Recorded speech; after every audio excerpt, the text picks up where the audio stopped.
perkenalkan, nama saya Ibu Muning dengan NIM 24612094051. Di sini saya akan membahas tentang ragam bahasa yang ada di Indonesia.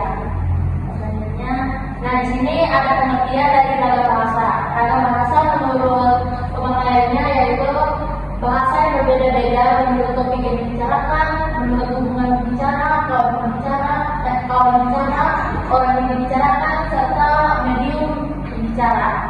Selanjutnya, ragam bahasa memiliki 4 jenis, yaitu ragam bahasa lisan, ragam bahasa tulis, ragam bahasa baku, dan ragam bahasa tidak baku.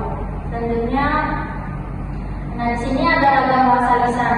Ragam bahasa lisan adalah bahasa yang dihasilkan melalui alat ucap atau organ of speech dengan fonem sebagai unsur dasar. Ciri-ciri dari ragam lisan yang pertama ada memerlukan orang berdua atau teman bicara, tergantung situasi, kondisi, ruang, dan waktu.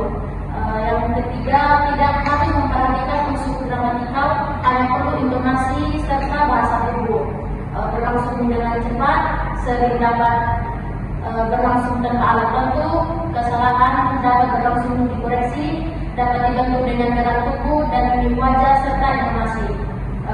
Dipengaruhi oleh tinggi rendahnya suara. Selanjutnya ada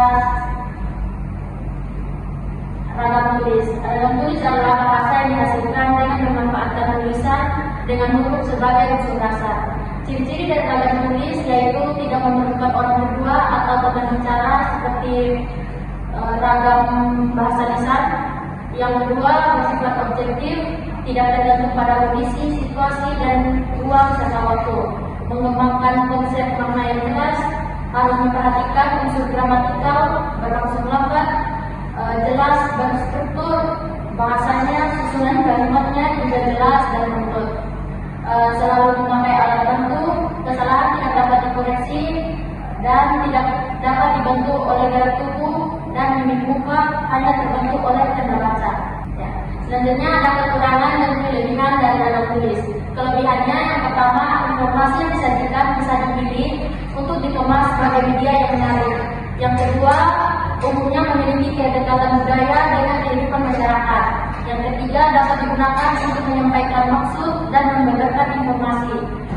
Kelemahannya, yang pertama, alat atau sarana yang memperjelas pengertian seperti bahasa lisan, tidak ada akibatnya bahasa tulisan harus disusun lebih sempurna. Yang kedua, tidak mampu menjadikan berita secara lugas, jernih, dan jujur. Jika harus mengikuti kaidah-kaidah bahasa yang dianggap cenderung miskin, daya pikat, dan nilai jual. Selanjutnya, ragam bahasa baku dan bahasa non-baku.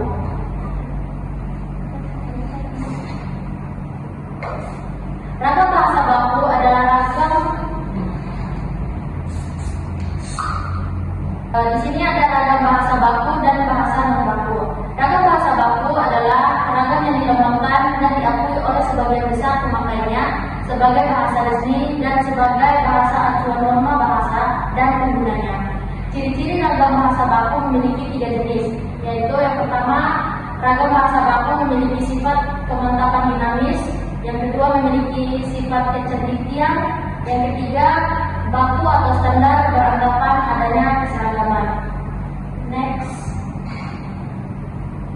Ciri-ciri umum bahasa baku yaitu tidak berpengaruh pada bahasa daerah, tidak dipengaruhi oleh bahasa asing, bukan merupakan ragam bahasa percakapan sehari-hari, pemakaian yang sesuai dengan konteks dan kalimat. Selanjutnya, ragam bahasa non-baku.